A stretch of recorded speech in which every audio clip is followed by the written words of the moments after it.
नमस्कार साथियों, मैं शिखा सक्सेना। आओ सीखे शब्दों के अर्थ में मेरे इंग्लिश के यूट्यूब चैनल पर आप सभी का हार्दिक स्वागत और अभिनंदन करती हूँ। तो जैसा कि पिछले वीडियो में हमने चर्चा की थी काइंड्स ऑफ सेंटेंसेस की, कि वाक्य के कितने प्रकार होते हैं, तो मैंने आप लोगों को असर्टिव सेंटेंस या डिक्लेरेटिव सेंटेंस के बारे में बताया था और इम्परेटिव सेंटेंस के बारे में बताया था, इंटेरोगेटिव सेंटेंस के बारे में बताया था। आज मैं आपको एक्सक्लेमेटरी और ऑप्टेटिव सेंटेंस के बारे में बताने जा रही हूँ। तो ध्यान से देखिएगा। देखिए यहाँ पे लिखा हुआ है एक्सक्लेमेटरी सेंटेंस, जिसको हम लोग कहते हैं आश्चर्यबोधक वाक्य। आश्चर्यबोधक वाक्य मतलब एक्सक्लेमेटरी सेंटेंस को पहचानेंगे कैसे? पहचानेंगे हम ऐसे, जब जिसमें आश्चर्य हो या कोई भाव प्रकट होता हो, कि मतलब कोई दुख का भाव प्रकट हो रहा है या कोई उत्साह का भाव प्रकट हो रहा है या भय का भाव प्रकट हो रहा है, आश्चर्य हो रहा है, तो वो हमारे होते हैं आश्चर्यबोधक वाक्य यानी एक्सक्लेमेटरी सेंटेंस। जैसे व्हाट, हाउ, हुर्रे, अलेस, ये सब हम जो है वर्ड्स को यूज करते हैं एक्सक्लेमेटरी सेंटेंसेस में। जैसे मैंने मान लीजिए लिख लिया कि कितना सुहावना मौसम है। जैसे मैंने बोला कितना सुहावना मौसम है, जैसे हम लोगों ने किसी मौसम को देखा तो हमें अचानक से आश्चर्य यहाँ पे नहीं है, लेकिन हम उसको देख रहे हैं तो हम अपने मन में सोचे कितना अच्छा है। तो उसके लिए हम लोग लिखेंगे व्हाट अ प्लेजेंट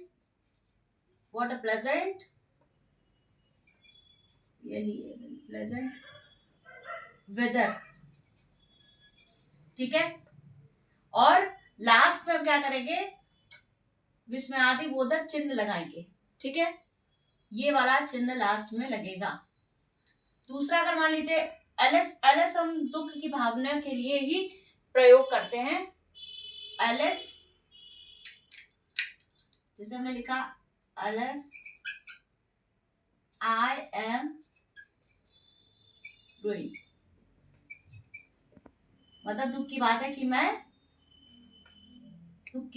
मैं हार गया, मैं रूइंड हो गया। ठीक है, आई एम रूइंड। दूसरा, अगर हम बात करें हुर्रे, हम एक खुशी के भाव में जो है यूज करते हैं हुर्रे। तो हुर्रे में क्या होता है, हुर्रे जैसे कि हम लोगों ने मैच जीत लिया, हम लोगों ने, अरे वाह, हम लोगों ने मैच जीत लिया, तो hurray, we have won the match, we have won the match. ठीक है, इज इट क्लियर?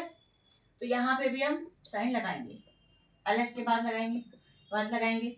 अब ऑप्टेटिव सेंटेंस पे आते हैं, जिसको हम लोग कहते हैं इच्छाबोधक वाक्य। इस वाक्य में क्या होता है, जब कोई आशीर्वाद या अभिशाप की भावना को व्यक्त करते हैं तो वो हमारे इच्छावादक वाक्य कहलाते हैं, इच्छाबोधक वाक्य कहलाते हैं, जिसको हम ऑप्टेटिव सेंटेंस कहते हैं। ठीक है, तो इसमें जैसे मान लीजिए कि किसी का बर्थडे होता है तो हम उसको कहते हैं कि भगवान करे, ईश्वर करे कि तुम्हारी जो है उम्र लंबी हो। ठीक है, तो हम लोग लिख देते हैं, मे का यूज करते हैं, मे, जैसे may you live life, long life. Is it clear? तो यहाँ पे हम क्या कह रहे हैं, किसी को आशीर्वाद दे रहे हैं कि हाँ आपकी उम्र लंबी हो जाए। इच्छाबोधक वाक्य में क्या होता है, जब अभिशाप की बात होती है, तो जैसे अगर मान लीजिए हमने कह दिया कि अरे तू भाड़ में जाओ या नर्क में जाओ, तो इसके लिए भी हम यूज करेंगे may you go to hell. ठीक है, एक मैंने ये एग्जांपल दे दिया जो कि एक नेगेटिव सेंस को बता रहा है, एक मैंने ये एग्जांपल दे दिया जो पॉजिटिव सेंस को बता रहा है। ठीक है, तो ये हमारा हो गया ऑप्टेटिव सेंटेंस, जिसमें हम फुल स्टॉप लगा देंगे लास्ट में।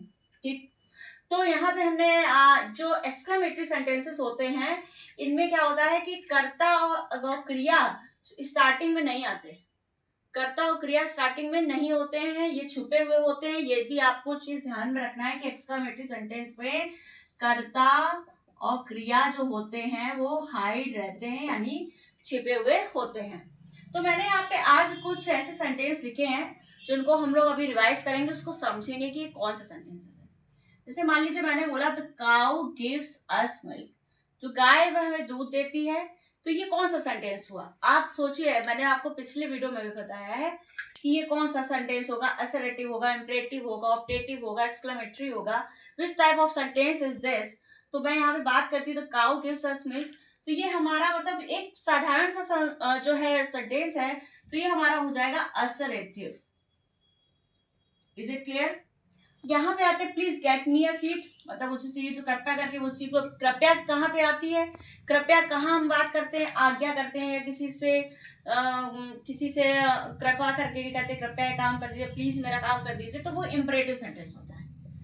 इम्परेटिव, जो कि मैं आपको पहले पिछले वीडियो में बता चुकी हूँ। अब may you win the election, तो ये एक पॉजिटिव सेंस में बता रहा है, जो कि अभी भी मैंने आपको उदाहरण से बताया था, जैसे may you live long life, उसी तरीके से may you win the election, मतलब तुम इलेक्शन जीत जाओगे। ठीक है, तो ये सेंटेंस हो गया हमारा ऑप्टेटिव। ऑप्टेटिव,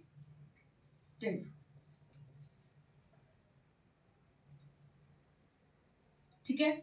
अब है good, good boys don't insult the weak, मतलब जो अच्छे लड़के होते हैं वो कमजोर लोगों की बेइज्जती नहीं करते। ठीक है, इंसल्ट नहीं करते हैं। तो यहाँ पे भी ये सेंटेंस हमारा हो जाएगा असर्टिव।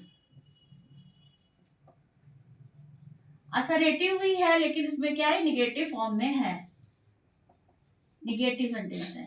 Is it clear? तो दोस्तों, मुझे पूरी तरीके से आशा है कि आप मेरे द्वारा बताए गए इन दो सेंटेंसों को आप समझ पाए होंगे। तो हर रोज की तरह मैं आपके लिए दो शब्द लेके आती हूँ। तो मेरा आज का पहला शब्द है इंथुजियाज्म, ENTHUSIASM। इंथुजियाज्म माने होता है उत्साह। और मेरा जो दूसरा शब्द है एब्सकॉन्ड, एब्सकॉन्ड माने होता है फरार हो जाना या भगौड़ा जिसको बोलते हैं, ABSCOND। तो इन्हीं शब्दों के साथ मैं अपनी वाणी को विराम देती हूँ। कल फिर मिलेंगे नई एक्सरसाइज के साथ। तब तक के लिए नमस्कार।